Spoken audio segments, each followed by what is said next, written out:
현재 경기도에 살고 있는 30대 중반의 여자입니다.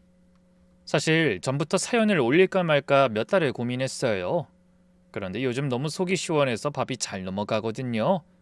이 기분을 혼자만 간직하기엔 좀 아까워서 용기 내서 보냅니다. 오늘 제 이야기를 끝까지 들어주시면 제가 왜 이런 말을 하는지 아시게 될 거예요. 저는 어릴 때부터 부침성이 좋았어요. 아파트 놀이터에서 모르는 애가 혼자 있으면 제가 먼저 가서 같이 놀래 하고 말을 걸었고, 동네 어르신들한테도 꾸벅꾸벅 인사를 잘해서 해바라기 같은 아이라는 소리를 들으며 자랐죠. 반에서 누가 외톨이로 있으면 가만히 보고 있질 못하는 성격이었어요. 가서 말을 걸고 같이 밥 먹자고 하고 어울릴 수 있게 끼워주고, 그게 저한텐 자연스러운 거였습니다. 저희 부모님은 작은 꽃집을 운영하셨어요. 아버지가 새벽부터 꽃시장 다녀오시면 어머니가 꽃을 손질하시고 포장하셨죠. 사실 가게는 작았거든요. 그래도 동네 사람들이 꽃 필요하면 꼭 우리 집에 오셔서 먹고 살 정도는 됐던 것 같아요. 그러다 저녁이면 셋이서 식탁에 둘러앉아 그날 있었던 일들을 이야기했는데, 경제적으로 넉넉하진 않아도 그게 저희 집 일상이었습니다. 그러다 제가 고등학교에 올라갔을 때 아버지 허리 디스크가 심해지셨어요. 새벽마다 무거운 꽃냥동이를 나르시다 보니 허리가 못 버틴 거죠. 수술까지 하셨지만 회복은 더뎠고 일을 할 수가 없으시니 결국 꽃집을 접을 수밖에 없었어요. 가게 보증금 빼서 수술비 내고 나니 남는 게 별로 없었죠. 집안 형편이 순식간에 기울었고 어머니는 아파트 단지 청소 일을 나가시기 시작했어요. 온종일 계단이랑 복도를 쓸고 오시는데 어머니 손이 갈라져 있는 걸 볼 때마다 마음이 아팠습니다. 대학은 포기했어요. 솔직히 가고 싶었죠. 친구들이 원서 쓰는 걸 보면 부럽기도 했고요. 근데 어머니가 새벽에 나가셔서 남의 집 계단을 쓰시는데 저까지 등록금 내달라고 할 수는 없었습니다. 졸업하자마자 화장품 로드숍 매장 직원으로 들어갔는데 다행히 제 적성과 맞는 일이었어요. 적당히 대화도 걸고 도움도 주고 제가 직접 써본 걸 솔직하게 추천했어요. 그게 통했는지 단골이 금방 붙었고 매출도 잘 올려서 들어간 지 얼마 되지 않아 매니저로 승진을 했습니다. 근데 매장에서 일하는 건 아무래도 한계가 있잖아요. 하루 종일 서서 일하니 저녁이면 다리가 퉁퉁 부었고 미래도 불투명하다는 생각이 계속 들었어요. 그래서 퇴근 후에 틈틈이 이력서를 넣었는데 운 좋게 중견 화장품 유통회사에 합격한 거예요. 사무직은 처음이라 서류 작업이나 메일 쓰는 것도 서툴렀지만 그래도 적응을 빨리 하려고 노력했어요. 거래처 전화 응대도 도맡고 신입으로서 회식 자리에서 분위기 메이커 역할도 하고요. 새로 들어오는 신입들한테는 밥도 사주고 모르는 거 있으면 사수로서 친절히 하나하나 알려주려고 노력했어요. 매사에 진심을 다해서요. 월급날에 부모님께 용돈을 보내드리는 게 낙이라서 그런 재미로 버텼던 것 같아요. 회사에 자리를 잡고 한 3년쯤 됐을 때였어요. 어느 순간 팀 안 분위기가 이상해지기 시작하더라고요. 처음엔 잘 몰랐어요. 팀 단톡방에 제가 빠져있는 걸 뒤늦게 발견했는데 실수인가? 하고 넘겼거든요. 그런데 점심시간에도 다 같이 나가던 사람들이 슬슬 저만 빼고 가기 시작하더라고요. 제가 같이 가요 하면 우리 오늘 따로 할 이야기가 있어서 하면서 쓱 피하는 거예요.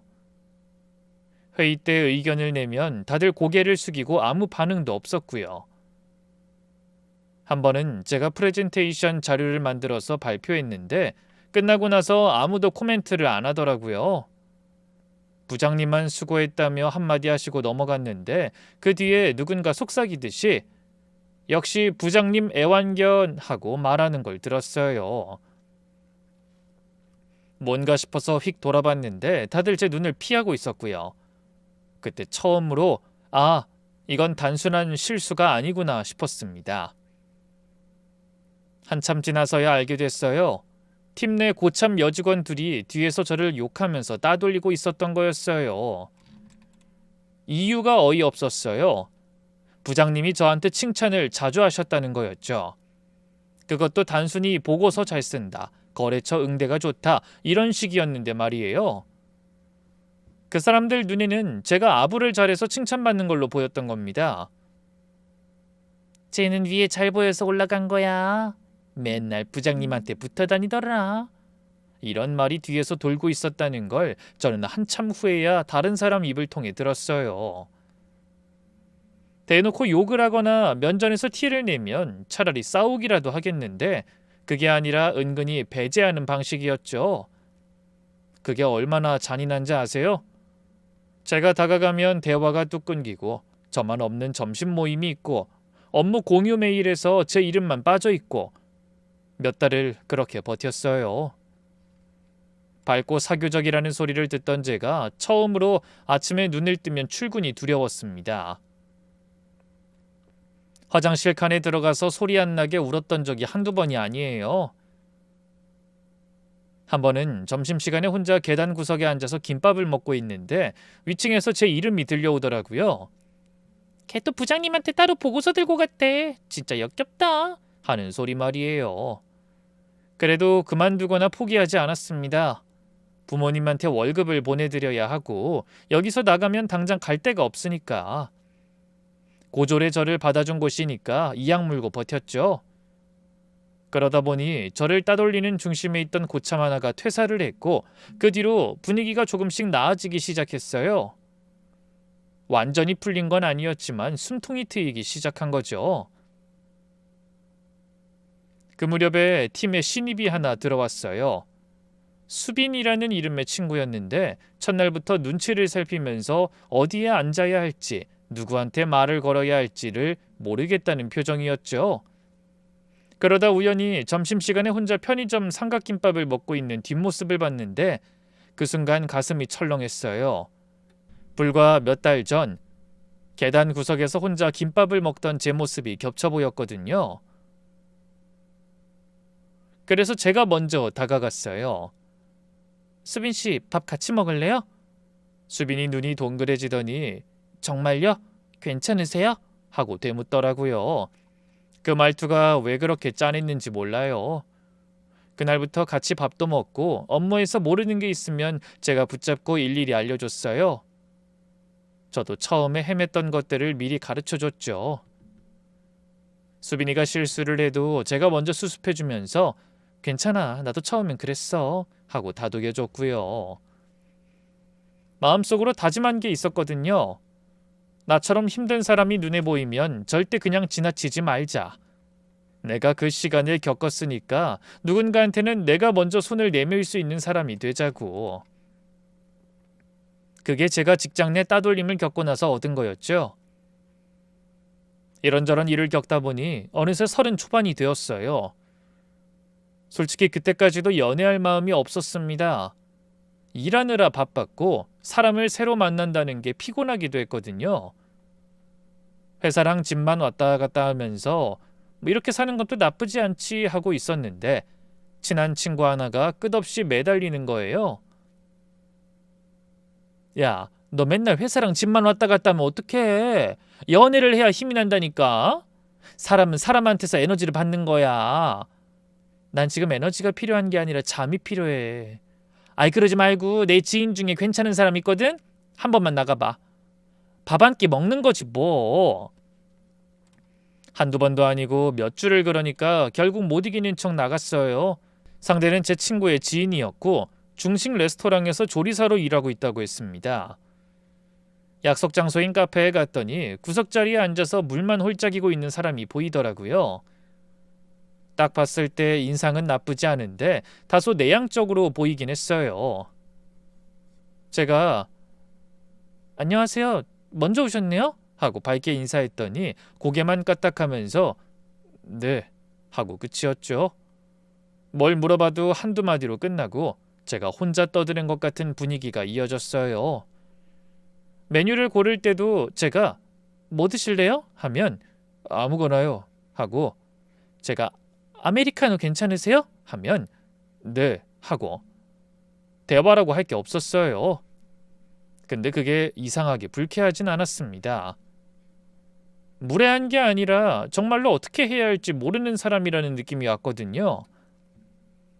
눈은 못 마주치면서도 제가 하는 말에 고개를 끄덕이고 제가 뭔가 필요해 보이면 본인이 일어나서 가져와주고 서투르지만 나름대로 제게 신경을 쓰고 있다는 게 보였어요. 그래도 다음에 또 만나야지 하는 생각까진 아니었어요. 이성적으로 끌린다는 느낌은 딱히 없었거든요. 친구한테 사람은 괜찮은 것 같은데 나랑은 좀 안 맞을 것 같아 하고 끝내려고 했죠. 그래서 며칠 뒤에 그 친구한테 전화를 했어요. 제가 이런저런 이야기로 거절을 했는데 다행히 친구도 이해하더라고요. 그러다 생각지 못한 이야기를 들었어요. 사실 그 사람도 사정이 좀 있어. 일하는 데서 선배한테 되게 심하게 시달리고 있대. 부당하게 자기 일을 떠넘기고 잘한 것도 자기 공으로 가져가고. 근데 성격이 워낙 내성적이라 혼자 다 삼키고 있는 것 같더라. 연애라도 하면 기운날 것 같아서 널 소개해줬던 건데 아직 때가 아닌가 보네. 그 순간 가슴이 쿵 내려앉았어요. 회의실에서 무시당하고 점심에 혼자 밥 먹고 계단 구석에서 울었던 제 기억이 한꺼번에 밀려왔거든요. 같은 고통을 겪고 있는 사람이란 생각에 갑자기 측은지심이 들더라고요. 그래서 고민하다 제가 먼저 연락을 했어요. 밥 같이 먹을래요? 별거 아닌 한마디를 보냈는데 한참이 지나서야 답이 왔습니다. 네, 좋습니다. 그 짧은 답장을 보는데 괜히 웃음이 나더라고요. 그렇게 만나면 만날수록 서투르지만 가식이 없는 사람이라는 게 느껴졌어요. 제가 무심코 한 말을 전부 기억하고 있다가 다음에 만나면 그 얘기를 꺼내곤 했거든요. 한 번은 지나가다가 저 가게 분위기 좋아 보이네요 했던 걸 기억하고 있다가 쉬는 날에 미리 예약까지 해놓고 저를 데려간 적이 있었습니다. 저번에 가고 싶다 했잖아요 하면서 아무렇지도 않은 표정으로요. 또 한 번은 제가 추운 날 손이 시리네 하고 아무 생각 없이 말했는데 다음에 만났을 때 주머니에서 핫팩을 2개 꺼내서 하나를 제 손에 쥐어주더라고요. 아까 지나가다 생각나서 샀어요. 그러면서요. 그런 사람이었어요. 말은 적은데 귀는 활짝 열려있는 그런 사람.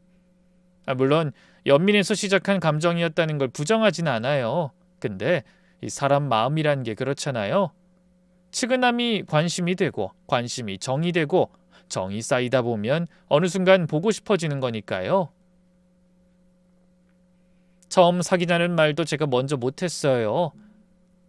우리 그냥 만나볼까요? 했더니 이 사람이 얼굴이 빨개져서 한참을 아무 말도 못하다가 겨우 좋습니다 한 게 기억나네요. 그렇게 연애가 시작됐습니다.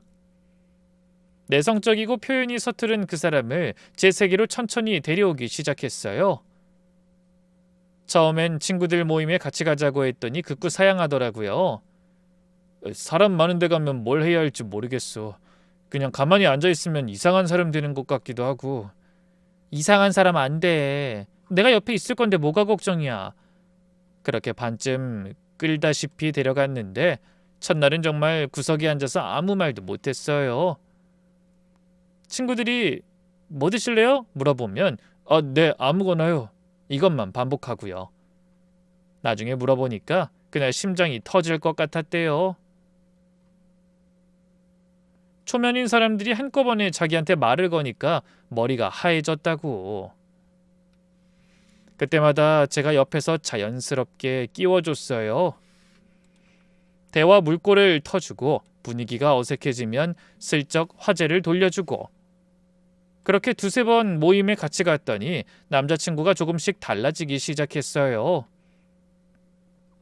먼저 농담을 던지기도 하고 사람들 이야기에 그거 저도 먹어봤는데요 하면서 끼어들기도 하고 친구들이 재밌어하면 쑥스러워하면서도 얼굴에 웃음이 번지더라고요. 한 번은 모임에서 돌아오는 길에 남자친구가 오늘 좀 잘한 것 같지 않아? 하면서 살짝 자랑스러워하는 거예요. 그 모습이 어찌나 귀엽던지요.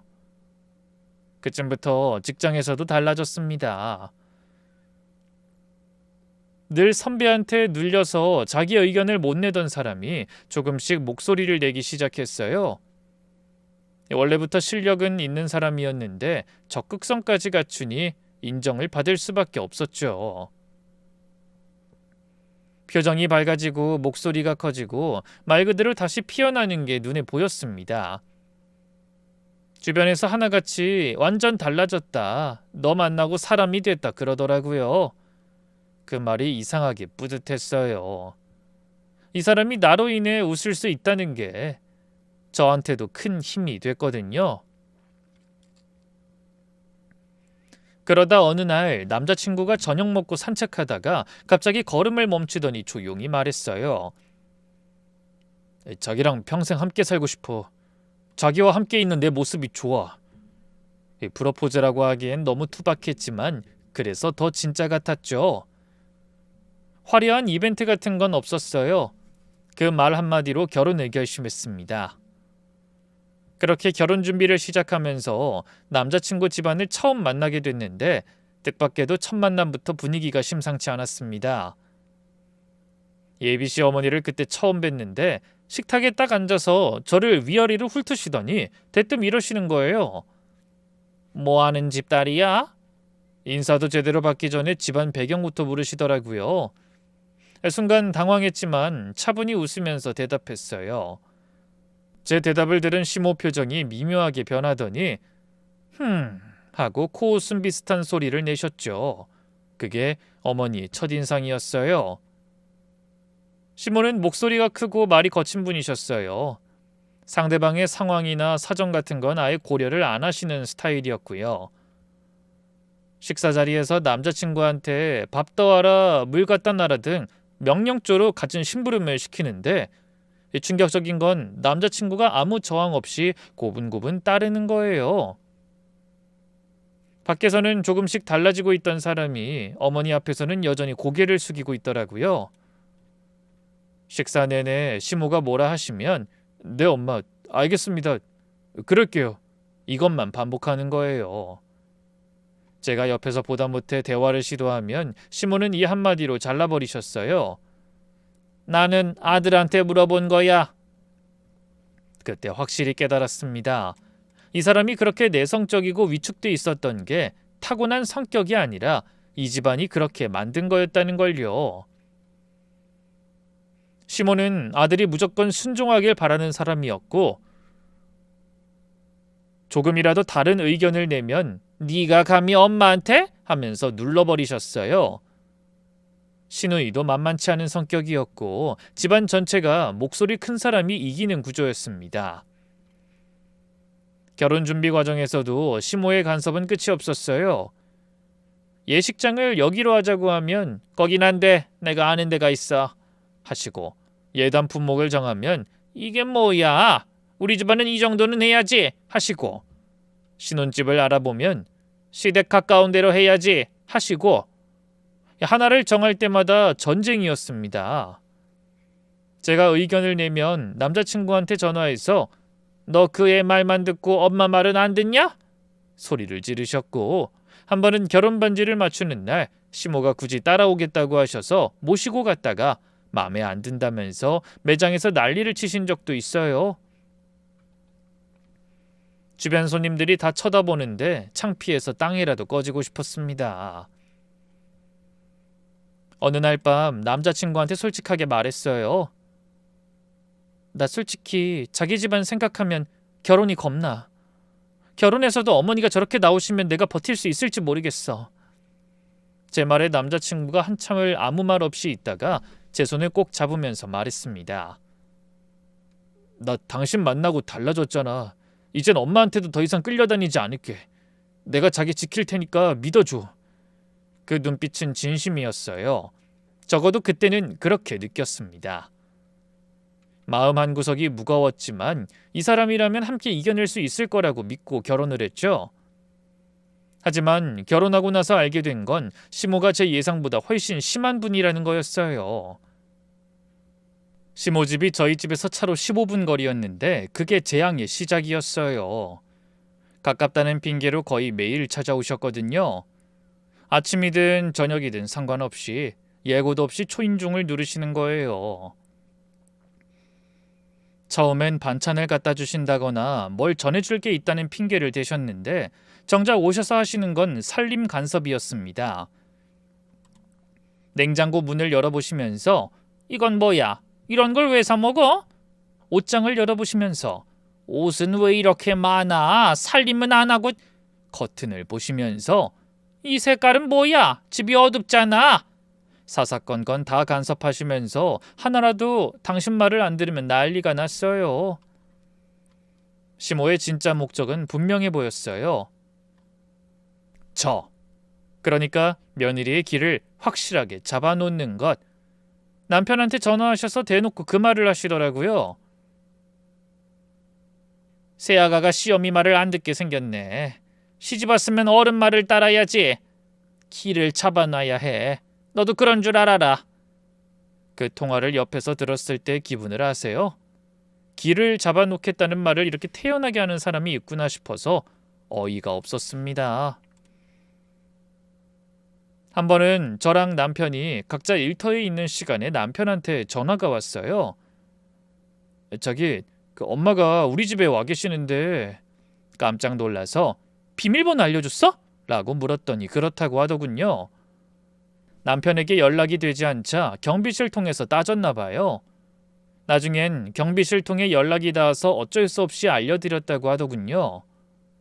퇴근해서 집에 갔더니 냉장고가 어머님 방식대로 정리돼 있고 제가 사둔 식재료 절반이 버려져 있었습니다. 어머니, 저도 어른이고 제 살림은 제가 할 수 있어요. 다음부턴 이러지 않으셨으면 좋겠네요. 전화해서 참다 못해 말했더니 시모 눈이 뒤집어지더라고요. 뭐? 시어미한테 말대꾸를 해? 이것 봐라. 시집 와서 건방이 하늘을 찌르네. 그날부터 더 자주 오셨습니다. 기 잡는 게 안 되니까 오히려 더 세게 나오신 거죠? 정말 이해 불가였어요. 그런데 알고 보니 동네 이웃들도 시모의 이런 성격을 알고 있었더라고요. 엘리베이터에서 만난 옆집 아주머니가 아유, 저 집 아주머니 이 동네에서 유명하지, 말 안 통하는 걸로 하시면서 안쓰러운 눈으로 절 보시더라고요. 매번 복도에서 고래고래 소리 지르는 걸 온 층이 다 들었다네요. 한 번은 시모가 너무 시끄럽게 해서 윗집에서 좀 조용히 해달라고 인터폰을 눌렀대요. 그러자 시모가 인터폰에 대고 남의 집안일에 왜 참견이야! 하고 소리를 지르신 적도 있다네요. 그날 남편이 힘들게 시모를 말렸는데 시모가 너까지 엄마 편이 아니야? 자식 새끼 다 필요 없다! 라고 하시면서 우시기 시작했고 남편은 또 흔들렸다고 해요. 전 그런 걸 참지 못하는 성격이라 시모하고 크게 다툰 적이 여러 번이에요. 한 번은 시모가 제가 사온 이불을 보시더니 이게 뭐야? 솜이 이게 뭔 솜이야? 당장 바꿔! 하시길래 어머니, 이건 제가 쓰려고 직접 골라서 산 건데요. 했더니 네 눈이 그 모양이니까 살림이 이 꼬라지지? 하시더라고요. 그날 제가 참지 못하고 소리를 질렀습니다. 어머니, 제 집이에요. 제 집 살림을 제가 하겠다는데 뭐가 문제예요? 그러자 시모가 그 2배로 소리를 지르셨고 어머니를 밖으로 내쫓은 후에 문을 잠그니까 그 문을 쾅쾅 두드리면서 며느리가 시어머니를 내쫓네, 누가 좀 와봐라! 하며 복도에서 난리를 치셨어요. 심할 때는 시누이한테까지 전화를 해서 사람을 불러 모으시기도 했고요. 남편은요, 어머니 앞에서는 여전히 완전히 맞서지 못했어요. 저한테는 당신 편이야, 걱정 마 하면서도 시모가 난리치거나 울거나 화를 내기 시작하면 곧바로 흔들렸습니다. 엄마도 외로우신 거야. 조금만 참아줘. 그 한마디가 그때는 정말 서운했어요. 그래도 시댁 문제를 빼면 남편은 정말 노력하는 사람이었어요. 시모 때문에 지칠수록 남편은 제게 더 신경을 써주는 쪽을 택했거든요. 시모가 와서 한바탕 하고 간 날이면 남편이 밤늦게까지 제 옆에 앉아서 얘기를 들어줬어요. 제가 화를 내든 울든 끝도 없이 하소연을 하든 끝까지 들었습니다. 그러고 나서 한마디 했어요. 미안해, 내가 더 잘할게. 가끔은 말없이 손만 잡아줄 때도 있었는데 그것도 위로가 됐어요. 어설프게 위로하려고 이것저것 말하는 것보다 그냥 옆에 있어주는 게 나을 때가 있잖아요. 아침마다 현관문까지 따라 나와서 배웅을 해줬고 퇴근 시간이면 회사 앞에 와서 기다렸어요. 비 오는 날이면 우산을 들고 건물 앞까지 나와 있더라고요. 시모가 또 와서 난리를 피운 날이면 뒤처리를 도맡아서 했고 현관 비밀번호도 바꿔놨습니다. 시모한테 전화해서 엄마, 이제 비번 안 알려드릴 거예요. 오실 거면 미리 연락하세요. 하고 말하는 건 남편한테도 큰 용기가 필요한 일이었을 거예요. 시모한테 전화가 빗발쳤지만 남편은 받지 않았어요. 시모가 그날 전화를 수십 통 하셨는데 남편이 저한테 오늘은 안 받을 거야 하더라고요. 고작 그 한마디가 그렇게 고마울 수가 없었습니다. 또 제가 힘들어하면 쉬는 날에 드라이브를 가자며 차키를 들고 나오기도 했고 제가 좋아하는 바닷가 근처로 당일치기 여행을 계획하기도 했어요. 남편 나름대로 저한테 미안한 마음이 컸던 거죠. 자기 어머니 때문에 내가 고생하는 걸 아니까 다른 데서라도 채워주려고 안간힘을 쓴 거예요. 친구들 부부 동반 모임에서 빠지지 않고 참석했어요. 이제는 사람들과 자연스럽게 어울리면서 그 모습을 본 제 친구들이 놀랄 정도가 됐습니다. 제가 보기에도 처음 소개팅 나왔을 때 구석에서 물만 마시던 그 사람이 맞나 싶을 정도로 달라져 있었죠. 웃는 얼굴을 보면서 이 사람이 이렇게 환하게 웃을 수 있는 사람이었구나 생각할 정도였죠. 직장에서도 남편은 성실한 태도로 인정받았고 저도 안정적인 환경에서 열심히 일에 집중한 덕분에 승진을 할 수 있었어요. 결혼 생활 중에 가장 좋았던 시기가 그때였어요. 시댁만 빼면 모든 게 좋았고 이 사람이랑 일하면 앞으로도 잘 살 수 있을 거라고 생각했습니다. 가끔 밤에 남편이 자는 얼굴을 보면서 이 사람을 만나길 정말 잘했다 하고 혼자 중얼거린 적도 있어요. 결혼한 지 2년쯤 됐을 때였어요. 회사에서 뭔가 이상한 기류가 다시 느껴지기 시작했습니다. 처음엔 사소한 거였어요. 팀 회의에서 제가 발언을 하면 반응이 묘하게 시큰둥해졌고 점심시간에 같이 가자던 사람들이 하나둘 다른 핑계를 대면서 빠졌습니다. 복도에서 사람들이 저를 보며 뭔가 수근거리다가 눈이 마주치면 급하게 피하는 일이 잦아졌고요. 특히 이상했던 건 다른 팀 사람들까지 저한테 미묘한 시선을 보내기 시작한 거였어요. 탕비실에서 커피를 타고 있는데 뒤에서 누가 들어오다가 절 보더니 조용히 다시 나가는 거예요. 그런 일이 며칠 사이에 여러 번 반복됐습니다. 이 느낌, 이 분위기 예전에 한번 겪어봐서 알잖아요. 등줄기에 식은땀이 나는 그 느낌. 아, 또 시작인가? 그 생각이 드니까 공포가 먼저 밀려왔어요. 이미 겪어본 사람은 알거든요. 이런 분위기가 시작되면 걷잡을 수 없이 퍼진다는 걸. 참다 못해 다른 팀에 있는 친한 동료한테 물어봤어요. 나한테 뭔 소문 도는 거 있어? 솔직하게 말해줘. 동료가 한참을 머뭇거리며 눈치를 보다가 입을 열었습니다. 네가 승진한 게 아부하고 접대 때문에 그렇다는 얘기가 돌아. 그리고 사람들 뒷담화를 한다는 소문도 있고. 아부, 접대? 뒷담화요? 황당했어요. 정말 한 번 퍼진 소문이 해명한다고 잡히는 게 아니니. 더욱 미칠 노릇이었죠. 예전에 겪었던 왕따의 기억이 한꺼번에 밀려왔고 밤에 잠을 이룰 수가 없었습니다. 출근길 지하철에서 손이 떨리고 회사 건물이 보이면 발걸음이 무거워지는 게 그때랑 똑같았어요. 대체 누가 이런 말을 퍼뜨리는 건지 도무지 감이 안 잡혔어요.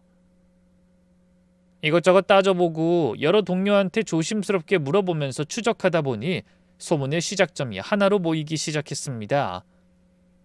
수빈이.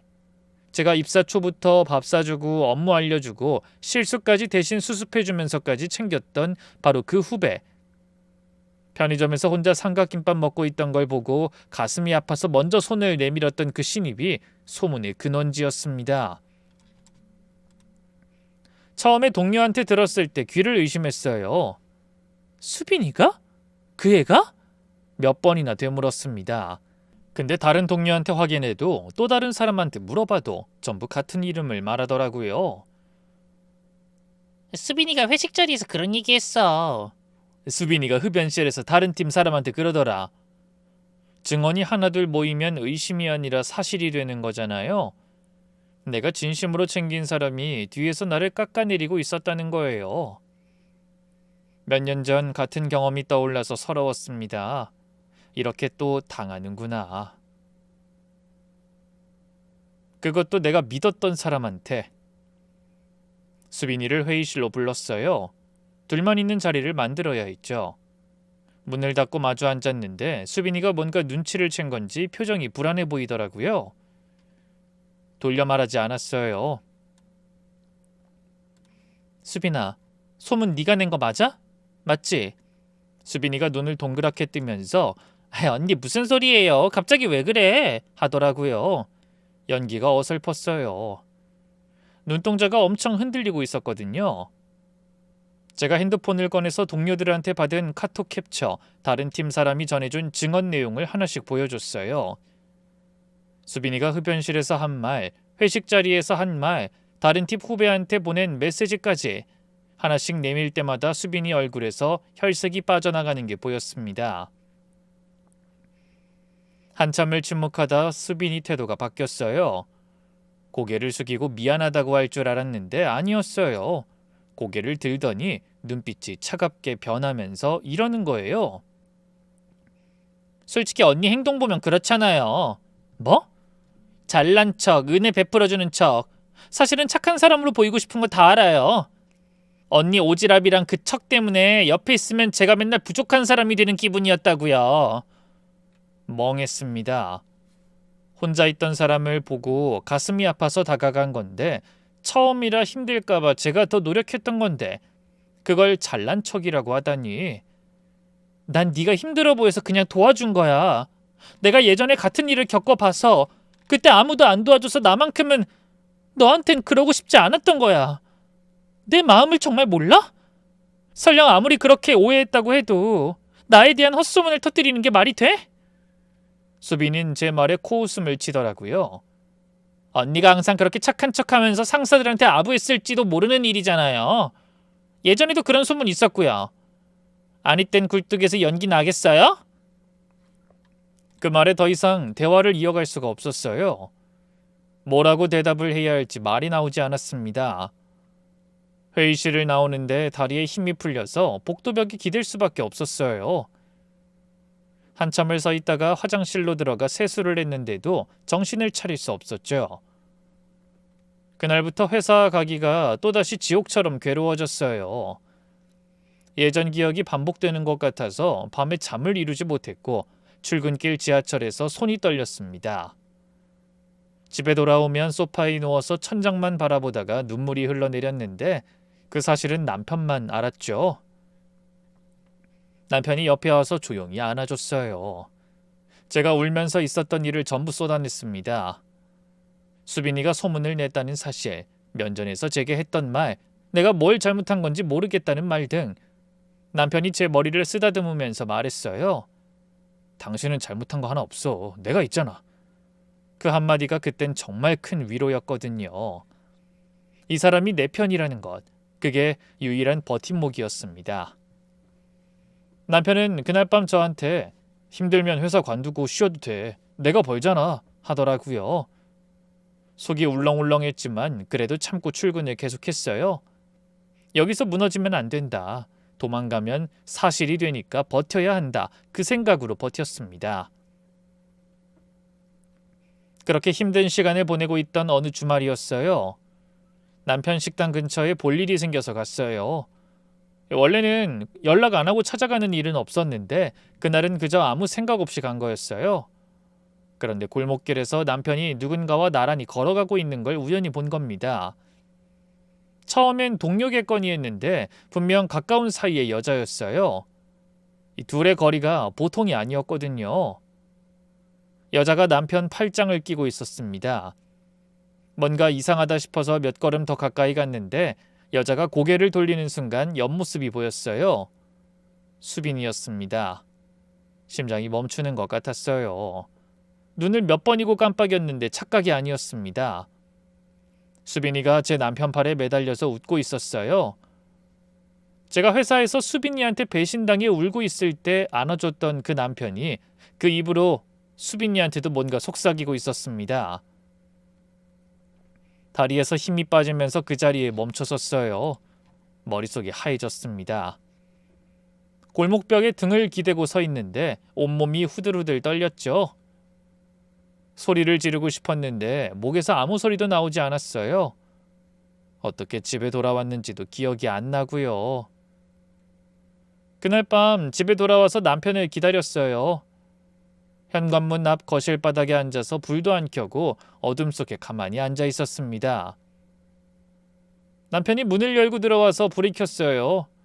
거실에 앉아 있는 절 보더니 "뭐야, 왜 여기 앉아 있어?" 하는 거예요.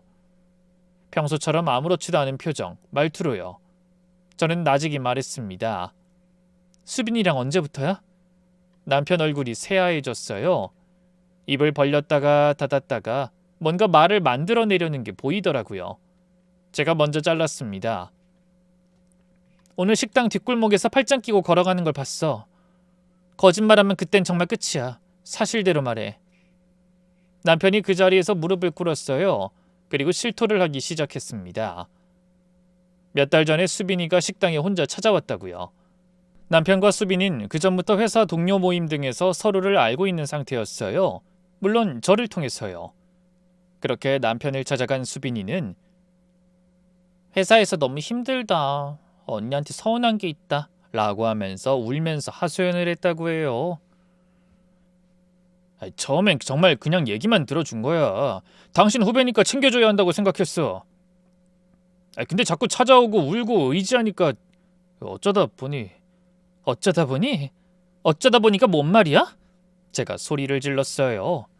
내 뒤에서 칼을 꽂은 애랑 바람을 피웠다고? 아니, 그 애랑 바람을 피워서 날 나락으로 내몰려고 한 거야? 둘이 합심해서? 남편이 머리를 바닥에 박으면서 "그런 게 아니다. 자기가 미친놈이었다. 정말 잘못했다라고 되풀이했지만 그 말이 귀에 들어오지 않았어요. 제가 밤새 수빈이한테 당한 이야기라면서 울 때 저를 위로해줬던 그 입으로 수빈이한텐 뭐라고 했을까? "힘들지? 내가 옆에 있을게." 이런 말을 했을까? 같은 위로를 같은 입으로 두 사람한테 했을까? 그 생각을 하니까 토할 것 같더라고요. 그러면서 나한텐 미안하지도 않았니? 나 위로해주면서 마음에도 없는 말하는 게 힘들지 않았어? 그거 다 연기였잖아. 남편이 "연기가 아니야. 당신한텐 모든 게 진심이었어. 그래서 미안하지 않았어. 진심이었으니까." 그러는데 헛웃음이 나왔어요. 진심이면서 바람을 피운다니 모순투성이잖아요. "나가. 얼굴 보기 싫어." 남편은 안 나가고 바닥에 엎드려 있었어요. 제가 방에 들어가서 문을 잠갔습니다. 침대에 누웠는데 천장이 빙빙 도는 것 같았어요. 울다 지쳐서 어느 순간 잠이 들었는데 새벽에 깼더니 거실에서 남편이 엎드린 채 울고 있는 소리가 들리더라고요. 같은 집에 있는데 이렇게 먼 사이가 될 수 있구나 싶었습니다. 며칠간 냉전이었어요. 남편이 매일 무릎을 꿇고 빌었습니다. 출근할 때 현관 앞에서 막아서면서 "한 번만 더 기회를 줘" 라고 했고, 한 번은 새벽에 자다 깨니까 남편이 제 옆에 앉아서 울고 있었어요. "당신 없으면 난 아무것도 아니야" 하면서요. 예전 같으면 마음이 흔들렸을 거예요. 근데 이미 돌아설 수 없는 선을 넘은 거였습니다. 아무리 생각해도 안 되겠다 싶어서 이혼을 선언했어요. 남편이 매달렸지만 소용없었고 변호사 상담을 받으러 갔습니다. 상담실에 앉아서 있었던 일을 처음부터 끝까지 설명하는데 변호사가 한숨을 쉬시더라고요. "증거가 되는 게 있으세요?" 하길래 제가 골목에서 봤던 날짜와 상황, 남편이 자백한 사실을 말씀드렸어요. 변호사가 배우자의 자인이 있으면 충분합니다. 위자료 청구하시죠. 하셨습니다. 집에 돌아와서 위자료 얘기를 꺼냈어요. 다행 중 불행인지 남편은 알겠다며 곧 수긍했죠. 그런데 한 가지 이상한 부탁을 하더라고요. 알았어, 돈은 줄게. 근데 하나만 부탁할게. 우리 집에는 내가 바람 피운 거 비밀로 해줘. 엄마가 알면 난 정말 끝이야. 알잖아. 시모의 성격을 아니까 이해는 갔어요. 그 어머니가 아들 바람 피운 걸 알면 상상도 하기 싫은 일이 벌어질 테니까요. 잠시 생각하다가 조건을 걸었습니다. 비밀 지켜주는 대신 위자료 더 줘. 남편이 울면서 동의했어요. 합의 금액을 올려서 서류를 작성했고 시댁에는 남편이 알아서 적당히 둘러대기로 했어요. 이혼을 했다고 하든 별거하기로 했다고 하든 알아서 하겠다고 하더라고요. 저야 또 마주칠 일 없으니 좋았죠. 이혼 서류에 도장을 찍는 날 법원 복도에서 정신 못 차린 남편이 제 뒤를 따라오면서 당신 없으면 난 다시 예전으로 돌아갈 거야. 혼자서는 아무것도 못해. 라고 하더라고요. 어찌나 열받던지 그때는 측은함도 안 들었어요. 법원을 나오면서 남편 번호를 삭제했어요. 시댁 연락처도 전부 차단했고요. 그렇게 그 사람들과의 인연을 끊었습니다. 그러면서 이혼 서류, 위자료 합의서, 그리고 남편이 우리 집엔 비밀로 해달라고 부탁하던 통화를 녹음한 파일을 모아서 전부 봉투에 담아 보관했습니다. 그때는 저도 정확히 왜 그랬는지 몰랐어요. 그냥 혹시 모르니까 그 정도 생각이었죠. 이혼 후 전 우선 새 집을 구해서 이사했어요. 시댁 근처를 벗어나서 조용한 동네로요. 모든 걸 잊어버리겠다는 마음이었어요. 문제는 회사였어요. 수빈이와 같은 부서였거든요. 매일 얼굴을 마주쳐야 하는 상황. 이혼 사실은 회사에 알리지 않았고 수빈이가 남편과 바람을 피웠다는 것도 아무한테도 말하지 않았어요. 수빈이는 아마 그걸 이상하게 여겼을 거예요. 자기가 소문낸 걸 제게 들켰고 남편과 이혼함으로써 바람 피운 것까지 들켰다고 생각했겠죠. 다행히 제가 복수를 하거나 회사에 소문을 낼 거라고 여겼을 거예요. 근데 아무 일도 일어나지 않는 거죠. 제가 한 건 딱 하나였어요. 수빈이를 볼 때마다 가만히 바라보는 것. 말도 안 걸고 화도 안 내고 그냥 아무 표정 없이 시선만 줬어요. 복도에서 마주치면 멈추지 않고 지나가되 눈은 가만히 수빈이를 봤습니다. 회의실에서 같은 자리에 앉게 되면 아무렇지도 않은 얼굴로 옆에 앉았고요. 한 번은 탕비실에서 수빈이랑 둘만 마주쳤는데 수빈이가 절 보자마자 손에 들고 있던 컵을 떨어뜨린 적이 있어요. 바닥에 물이 쏟아졌는데 수빈이가 허둥지둥 닦으면서 제 눈치를 보더라고요. 저는 그냥 커피 한 잔 타서 나왔습니다. 한마디도 안 하고. 그게 수빈이한테는 공포였을 거예요. 제가 언제 폭탄을 터뜨릴지 모르니까요. 오늘일까? 내일일까? 다음 주일까? 매일 아침 출근할 때마다 오늘이 그날인가 생각하면서 떨었을 겁니다. 실제로 수빈이 얼굴이 날이 갈수록 초췌해지더라고요. 다크서클은 심해지고 회의 때 손이 떨리는 게 보였어요. 팀원들이 수빈 씨 요즘 안색이 안 좋은데 어디 아프냐? 라고 물으면 아니요 괜찮아요 하면서 억지 웃음을 짓고 있었습니다. 소문을 내지 않는 게 오히려 수빈이를 가장 오래 가장 깊이 괴롭히는 방법이라는 걸 알고 있었습니다. 터뜨려버리면 한순간이지만 터뜨리지 않으면 그 불안은 끝없이 이어지니까요. 사실 지인을 통해 남편이 여전히 수빈이를 만나고 있다는 얘기를 들었어요. 예상했던 일이라 분노보다는 한심한 마음이 더 컸어요. 저 둘이 알아서 해먹든 말든 이제 상관없는 일이라고 생각했죠. 다만 언제 어떻게 복수할까 타이밍을 재고 있었어요. 그러다 뜻밖의 일이 벌어졌습니다. 추석쯤이었어요. 회사에서 일하고 있는데 모르는 번호로 전화가 왔어요.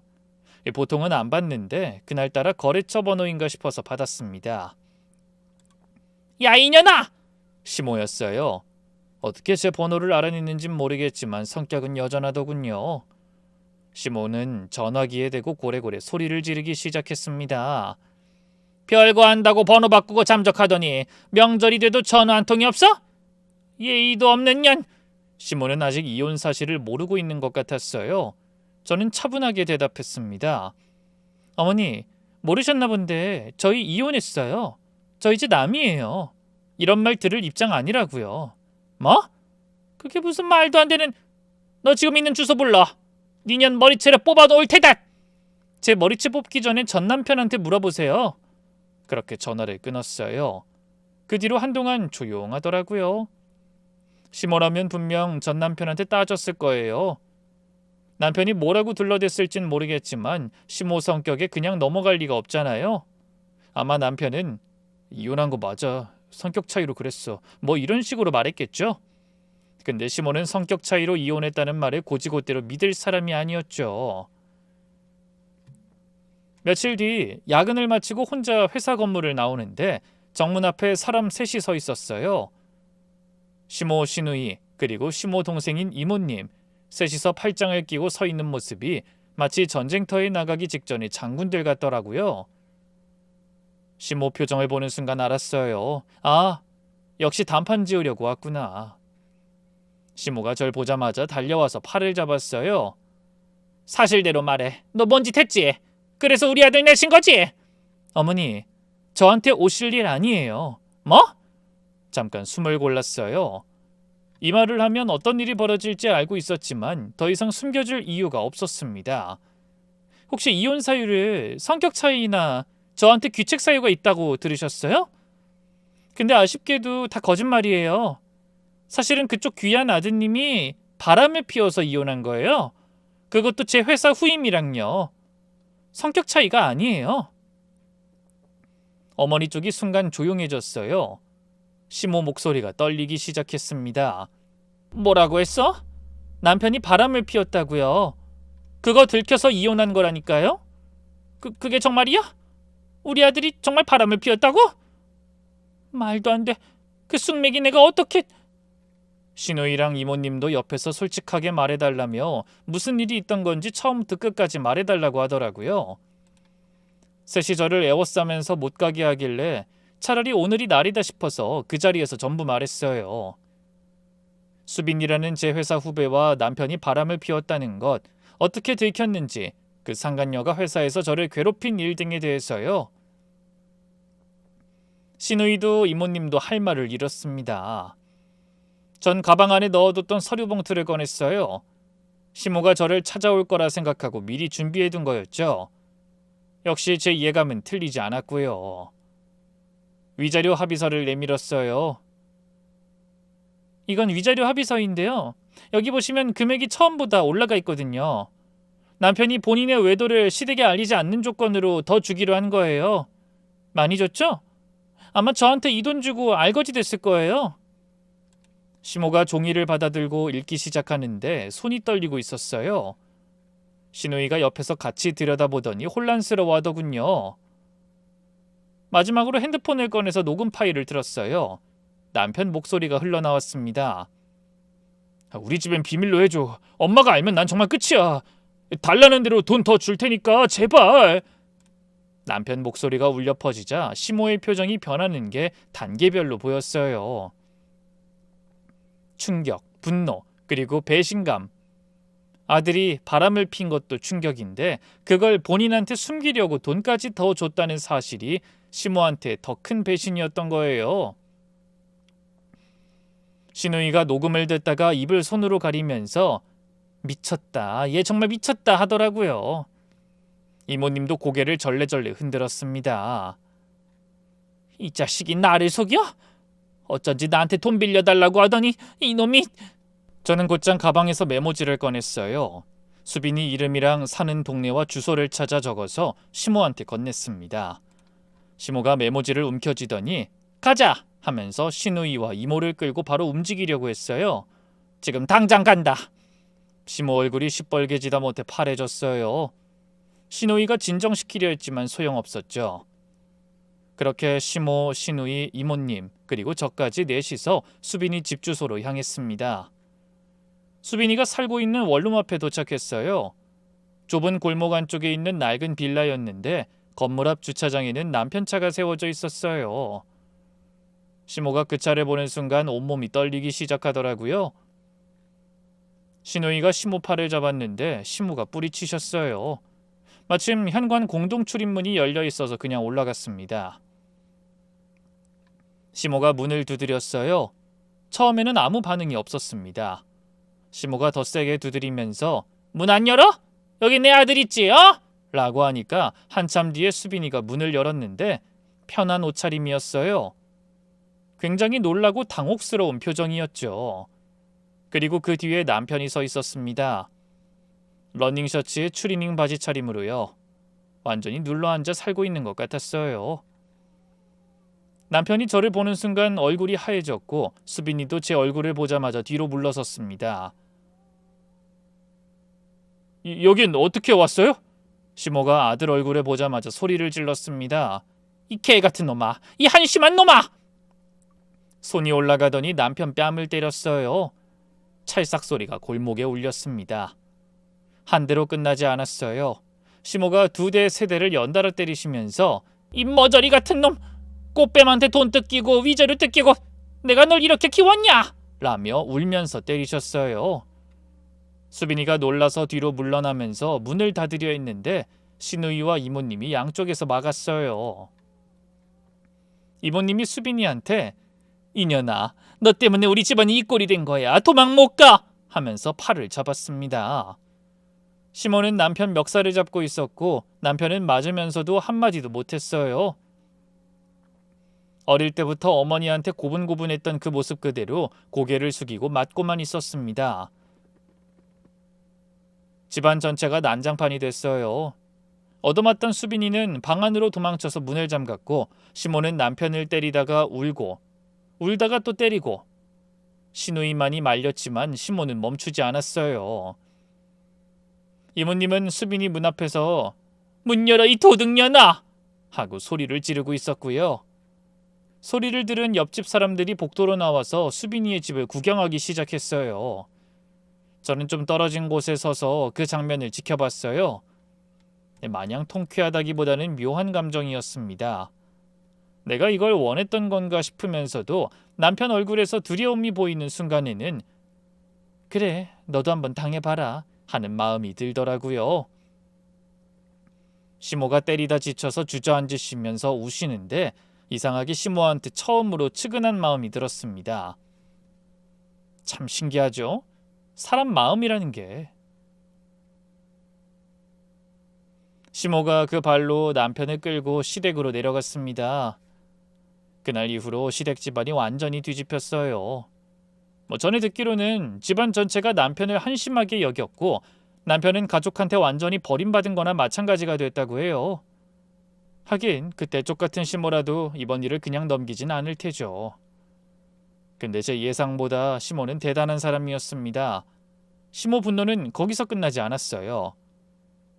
다음날 시모가 저희 회사까지 찾아왔습니다. 수빈이를 찾겠다면서요.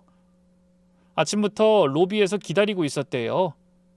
회사 로비에 들어서자마자 안내데스크 직원한테 임수빈 그년 어딨어? 소리를 지르기 시작하셨습니다. 남의 남편 꼬셔간 년 어딨냐고? 어서 불러내! 여기 다니는 거 다 알아! 단판을 지어야 해. 위자료 내놓던가 무릎 꿇고 빌던가. 이렇게는 억울해서 못 산다고! 로비에 있던 직원들이 다 멈춰서서 쳐다봤어요. 출근 시간이라 사람이 많았거든요. 안내데스크 직원이 당황하면서 말렸는데도 시모는 억지로 안으로 들어가려고 했죠. 결국 보안 요원이 와서 시모를 밖으로 모셨지만 이미 소문은 퍼진 뒤였어요. 영업지원팀 임수빈 대리가 동료 남편이랑 바람 피웠대? 회사가 들썩였습니다. 좁은 회사에서 그런 불미스러운 소문이 퍼지는 건 순식간이었어요. 점심시간에 구내식당에서, 흡연실에서, 탕비실에서 수빈이 이름이 돌기 시작했습니다. 수빈이 입장에서는 회사에 발을 붙이고 있을 수 없는 상황이 된 거죠. 다음날 수빈이는 곧장 팀장한테 불려갔어요. 뭔 말이 오갔는진 모르겠지만 나온 뒤 수빈이 얼굴이 완전히 일그러져 있었습니다.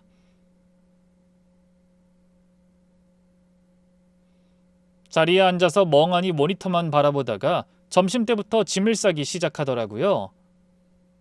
서랍에서 이것저것 꺼내서 상자에 담는데 손이 떨리고 있었어요. 옆자리 직원이 무슨 일이냐고 물었는데 대답도 못하고 고개만 젓더라고요. 결국 자진 퇴사하게 된 거였죠. 아무한테도 인사를 안 하고 짐 상자 하나 들고 나갔어요. 제 자리 앞을 지나갈 때 잠깐 멈칫했는데 저는 모니터를 보고 있었습니다. 눈도 마주치지 않았어요. 그렇게 저는 손 안 대고 코를 풀 수 있었고 복수를 성공시켰죠.